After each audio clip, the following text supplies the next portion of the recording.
कहां से शुरू करूं आज? कौन सी गुड न्यूज से मैं शुरू करूं? बैठ जाओ। सबसे पहले आत्मा में आप मेरे साथ खड़े हैं। एक वचन पढ़ता हूं जल्दी जल्दी। मेरे अंदर एक, अपने हाथों को उठाओ, अपनी बाइबल को उठाओ। मेरा बिलीव है कि कर्ज तोड़ने के लिए परमेश्वर ने आज आपको यहां पे भेजा है। एक इंसान था, वो मुस्लिम घराने से पैदा हुआ था वो, और इजराइल के करीब रहता था, और बचपन से उसको यहूदी लोगों को श्राप देना सिखाया गया था। जब वो छोटा था, यहूदी लोगों को कर्ज करना छोटे बच्चे को सिखाते थे। यहूदी लोग ऐसे होते हैं, यहूदी लोग ऐसे, जूइश लोग ऐसे होते हैं। बचपन से ही उसे कर्ज देना सिखाते थे। वो बड़ा हुआ, पैसा कमाया, सोचा था मैं खुश हो जाऊंगा, लेकिन उसके मन में एक बेचैनी थी, एक श्राप था कि वो कभी भी आनंदित और खुश नहीं था। गाड़ी ली बहुत महंगी, घर लिया बहुत बड़ा, मिलियनेयर बन गया वो, तभी भी उसकी लाइफ खाली थी और वो मरना चाहता था। उसको परमेश्वर के बारे में किसी ने बताया, वो चर्च जाना शुरू हुआ। जैसे ही वो चर्च जाना शुरू हुआ, उसका बिजनेस बंद होना शुरू हो गया, घाटा बढ़ना शुरू हो गया। और परमेश्वर को बोलता है, परमेश्वर जब मैं तुझे नहीं जानता था तब मैं सुखी था, लेकिन जब मैं तुझे जानने लगा हूं, मैं बिजनेस मेरा डाउन होने लग गया। कोई आवाज नहीं आती थी, कुछ परमेश्वर उससे बात नहीं करता था। एक दिन ऐसा आ गया, वो खाली हो गया, बैंकरप्सी हो गई, खत्म हो गया, उसकी लाइफ टोटल जीरो हो गई। चर्च में बैठा हुआ जीरो होके, बिल्कुल जीरो होके, मिलियनेयर समझ लो कि एक पैदल चलने वाला बंदा बन के चर्च में बैठा हुआ। 4 साल में सब कुछ खत्म हो गया उसका। परमेश्वर को नहीं छोड़ा। और जब प्रचार हुआ, उसे मालूम हुआ कि मेरी लाइफ के ऊपर मैं इसीलिए बेचैन था क्योंकि मैं यहूदी लोगों को हमेशा श्राप देता आया हूं। बाइबल कहती है, अब्राहम को परमेश्वर ने कहा, जो तुझे आशीष देंगे मैं उन्हें आशीष दूंगा, जो तुझे श्रापित करेंगे, कोसेंगे, मैं उनको श्राप दूंगा, जो तुझे कोसेंगे, तेरी बुराई करेंगे तेरे पीठ पीछे, मैं उनको श्रापित करूंगा। और उसे समझ आई चर्च में जाने के बाद कि मेरी लाइफ में श्राप इसलिए है क्योंकि मैं यहूदी लोगों को कोसता रहा हूं, मैं परमेश्वर के लोगों को श्राप देता रहा हूं और कोसता रहा हूं। उसने उस दिन अपनी गलती समझी। चर्च में आने के बाद प्रभु से माफी मांगी कि परमेश्वर मेरे पाप को माफ कर, मेरे गुनाह को माफ कर। उसे उल्टियां आनी शुरू हुई। चर्च जाने के अगले दिन जब वो घर गया, 8 घंटे उल्टियां करता रहा, और उसके बाद उस श्राप से और उस जादू टोने की आत्मा से मुक्त हुआ, और फिर से आज वो एक आशीषित क्रिश्चियन बन चुका है। परमेश्वर की तारीफ करता हूं।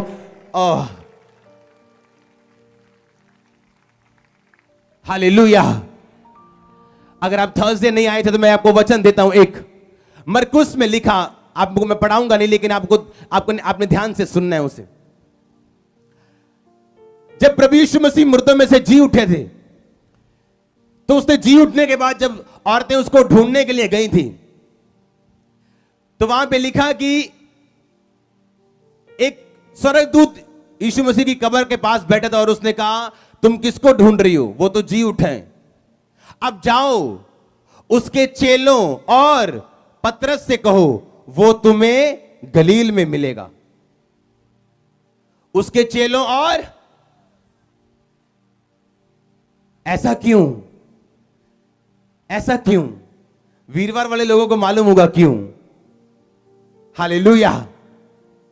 मैं आपको यह बताना चाहता हूं कि श्राप काम कर रहे हैं आज भी क्रिश्चियन लोगों की लाइफ में, पास्टर्स की लाइफ में, और उन्हें मालूम नहीं। कल मैंने गूगल पे एक न्यूज पढ़ी, दिल्ली का टीचर अपनी रिटायरमेंट वाले दिन सस्पेंड हो गया। जिस दिन उसकी रिटायरमेंट थी उस दिन सस्पेंड हो गया वो। दिल्ली केजरीवाल सरकार ने उसे सस्पेंड कर दिया।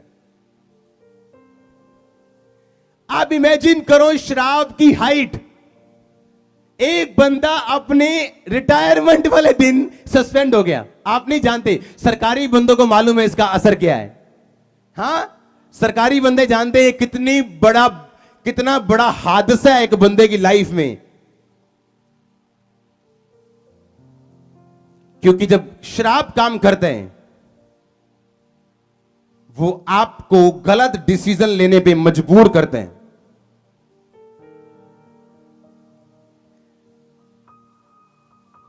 और खासकर वो लोग जो अन्य जातियों में से आए हैं, वो लोग ज्यादा प्रभावित हैं इन चीजों से। बॉर्न क्रिश्चियन जो 4 पीढ़ियों से हैं, वो कम प्रभावित हैं इस शराब से जिसकी आज मैं आपसे बात करूंगा। मरकुस 16 उसकी 1 आयत में लिखा, जब सब्त का दिन बीत गया तो मरियम मगदलीनी, याकूब की माता मरियम और सालोमी ने सुगंधित वस्तुएं मोल ली कि आकर यीशु मसीह के शरीर पर मलें। सप्ताह के पहले दिन जब बड़े भोर सूरज निकला ही था तो वो कब्र पे आई और आपस में बोलती थी, हमारे लिए कब्र पर से, उसके द्वार पर से पत्थर कौन लुढ़काएगा। कब्र के भीतर उन्होंने एक जवान को श्वेत व्हाइट वस्त्र पहने हुए दाहिनी ओर बैठे देखा और हैरान हुई। और उस जवान ने कहा, हैरान मत हो, तुम यीशु मसीह नासरी को जो क्रूज पे चढ़ाया गया था ढूंढती हो। वो जी उठा है, वो यहां नहीं, देखो ये वही स्थान है जहां उन्होंने उसे रखा था। परंतु तुम जाओ और उसके चेलों और पतरस से कहो कि वह तुमसे पहले गलील को जाएगा। उसके चेलों और पतरस से कहो। बाइबल बताती जिस दिन पतरस ने प्रार्थना नहीं की थी और परमेश्वर ने कहा था, पतरस आज रात मुर्गे के 2 बार बांग देने से पहले 3 बार तो मुझसे मुकर जाएगा। और लिखा जब पतरस यीशु मसीह को पकड़ लिया गया, पतरस यीशु मसीह के पीछे पीछे भाग रहा था और अंत में जाके जब यीशु मसीह को आगे अंदर ले गए और वो बाहर आग सेक रहा था, किसी ने कहा, ए तू भी यीशु मसीह के साथ था? कहता मैं नहीं जानता तू क्या कह रहे हैं। किसी ने फिर पूछा, ए तू गलीली है, तू भी यीशु मसीह के साथ था? कहता है क्या बोल रही है तू, मैं नहीं जानता तू क्या कह रही है। तीसरी बार फिर उसको पकड़ा गया और फिर बोला, ए तू यीशु मसीह के साथ था, तू उसका चेला है, तेरी बोली तेरा भेद खोलती है, तू उसी के जैसे चलता है, तेरे बाल तेरे कपड़े सब कुछ उसी के जैसा है। कहता लानत हो और धिक्कार हो उस पे जो यीशु मसीह को जानता हो। और अपने ही मुंह के कारण उसने अपने पद को जो चेला होने का पदवी उसको मिली थी वो उसने गिरा दी। वो अपनी पदवी से खुद अपने शब्दों के कारण उतर गया। और इसीलिए प्रभु यीशु मसीह जब मुर्दों में से जी उठे तो वो जानते थे कि पतरस अब उसका चेला नहीं है, तो उन्होंने कहा था, अब मेरे चेलों और पतरस से कहो कि मैं तुमसे पहले गलील में जाऊंगा।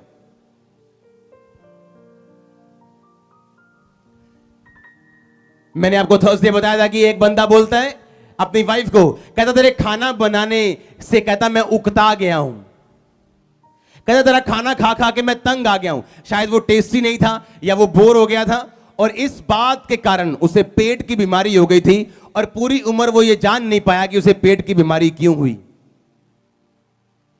आपके शब्द आपको बनाते हैं, मैं उकता गया हूं, मैं बोर हो गया हूं। और उसके पेट ने रिस्पॉन्ड किया। जब बाइबल मेडिकल साइंस में आपका पेट बोर हो जाता है तो वो सही ढंग से खाना नहीं पचाता। और उसको मालूम नहीं था कि उसके मुंह का एक शब्द उसको बीमार कर सकता है। 9वीं क्लास की कुछ लड़कियां बैठी हैं घेरा बना के और सबने अपने अपने पांव निकाले और सब एक दूसरे के पांव देख रहे हैं कि किसके पैर ज्यादा सुंदर हैं। और एक लड़की जिसके पैर मोटे मोटे थे उसने कहा, देखो मेरे पैर कितने भद्दे हैं, तुम सबके पैर सुंदर हैं। वो लड़की बड़ी होकर पास्टर बनी, सेवक बनी, इवेंजलिस्ट बनी, प्रचार करती रही, पर सारी उम्र उसके पैरों का दर्द उसे छोड़ के नहीं गया। लोग चंगे होते रहे, दुनिया चंगी होती रही, अपनी दवाइयां खा के भी, प्रेयर करके भी उसके पैरों का दर्द चंगा नहीं हुआ। और एक दिन एक सेवक ने उसका कर्ज तोड़ा और उसे याद आया कि 15 साल की उम्र में मैंने अपने पैरों को श्राप दिया था कि मेरे पैर कितने भद्दे हैं। तेरे मुंह में जिंदगी, तेरे मुंह में मौत। जो इसको काम में लाना जानेगा वो इसका फल पाएगा। परमेश्वर ने कहा, जो बातें तू अपने मुंह से निकालेगा तू अपने ही बातों के कारण निर्दोष और अपने ही बातों के कारण दोषी ठहराया जाएगा। जिसको 5 सिक्के मिले उसने 5 कमाए, दो वाले ने दो कमाई, एक वाला कहता तू कठोर है, तू हार्ड है, तू सख्त मनुष्य है, इसलिए मैंने सोचा मैं ये कर दूं। कहता जैसा तूने मेरे को बोला अब मैं वैसा हूं तेरे लिए। आप जब जमीन से हीरा निकलता है तो वो ऐसा नहीं निकलता जैसा आपकी उंगलियों में सजा हुआ है, वो बिना पॉलिश के निकलता है। वो एक पत्थर की तरह दिखता है और आप उसको पॉलिश करते हो, काटते हो, फिर वो हीरा बनता है। आपकी लाइफ भी इसी तरह है। आपको परफेक्ट लाइफ कभी नहीं मिलती, आपको परफेक्ट बनानी पड़ती अपने इन्हीं शब्दों के कारण जो आज आप अपनी जिंदगी में बोल के यहां से वापस जाएंगे। हालेलुया।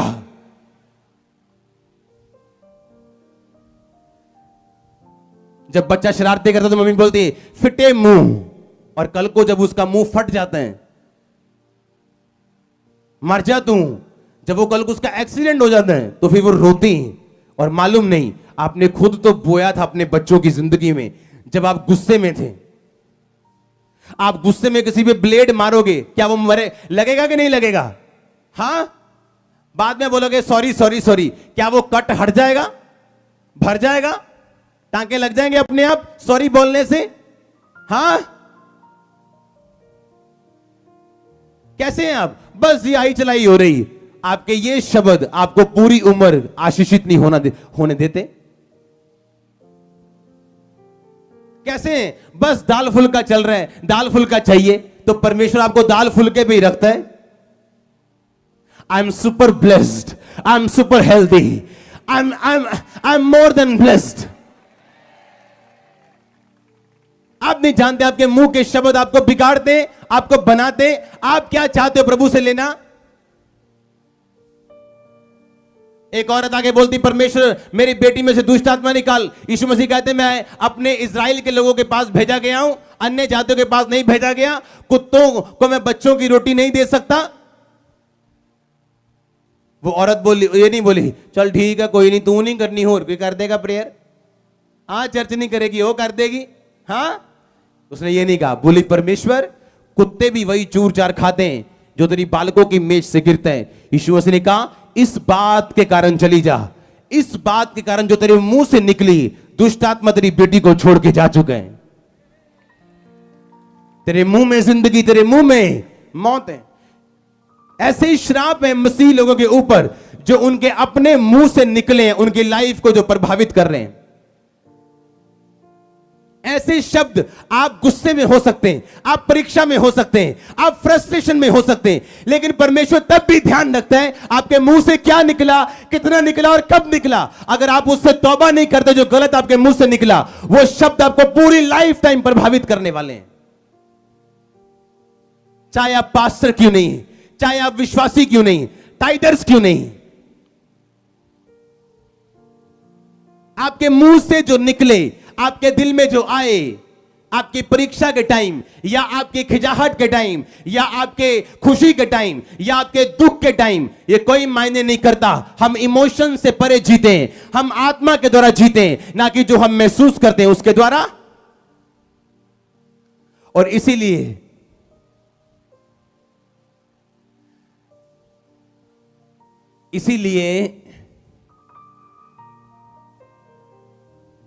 हस्बैंड वाइफ में नहीं बनती। एक बार लड़ाई हो जाए बोलते हैं मेरी हूं तेरना नहीं बननी, लेकिन वो बोल के भूल जाते हैं। पर ये नहीं मालूम वो अपने मैरिज के लिए प्रोफेसी कर चुके हैं। मेरी वाइफ रोज रात को 12:01 पे, मैं ज्यादातर प्रेयर में होता हूं इस टाइम, मेरे को रोज मैसेज भेजती है, happy Saturday, happy miracles Sunday, every night, every night.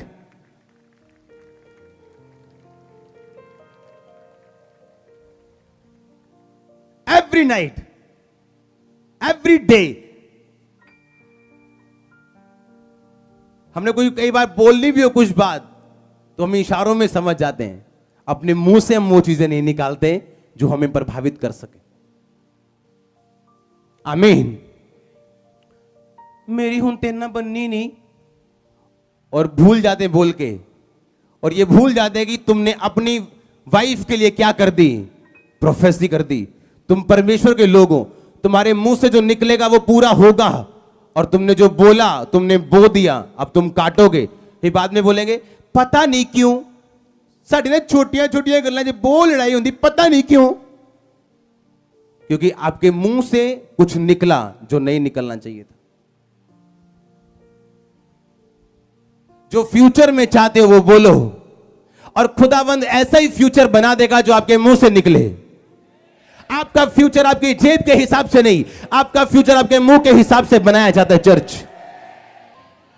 आपके मुंह के हिसाब से आपका फ्यूचर बनता है चर्च, ना कि आपकी जेब के हिसाब से, ना कि आपकी चाहत के हिसाब से। जब आपका फाइनेंस श्रापित होता है तो आपको कभी भी पूरी नहीं पड़ती आपके घरों में, क्योंकि आपके पैसों से कभी परमेश्वर की महिमा नहीं हुई, कभी टाइट नहीं गया, कभी बीज नहीं गया। जब मुंह से निकलेगा अपने बच्चों के लिए रॉन्ग गालियां, तो बच्चे भी आपको वो कुछ देंगे। आप जानते हैं बाइबल में एक श्राप है, अगर आप अपने माता पिता का आदर ना करें तो आप श्राप के नीचे रहते। आप चाहे क्रिश्चियन हो, 20 साल के चर्च के मेंबर हो, आपको टेस्टिमनी मिली हो कि आपके 2 बेबी 20 साल बाद हुए, तभी भी आप श्राप के नीचे रहेंगे अगर आप अपने माता और पिता का आदर नहीं करेंगे। और कोई बंदा, कोई अनॉइंटेड पर्सन भी आपको इस श्राप से फ्री नहीं कर सकता जब तक आप सुधरे ना।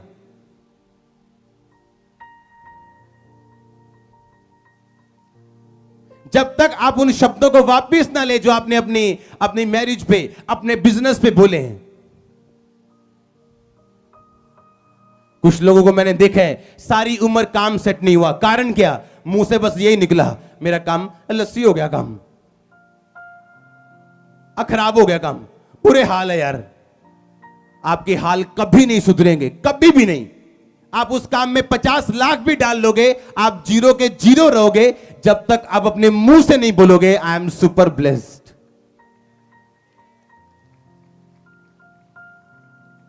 कितनी बार आपको बताऊं, जब कॉलेज शुरू किया कितने पैसे थे चर्च के पास? कुछ नहीं, सिर्फ मुंह से निकला कि अपने क्रिश्चियन बच्चों के लिए मैं कुछ करना चाहता हूं कि वो ऑफिसर बने, आईएएस बने। आज कॉलेज चल रहे हैं, बेस्ट से बेस्ट टीचर ज्वाइन कर रहे हैं, न्यू से न्यू टीचर, बेस्ट से बेस्ट स्टाफ ज्वाइन कर रहे हैं, जो हेल्प करेंगे बच्चों की ऊपर वाली पदवियां पाने के लिए। वो बातें चल रही हैं अभी ऊपर में। आप इमेजिन करो आप मुंह के शब्दों की पावर को। आमीन। आपके मुंह से क्या निकला?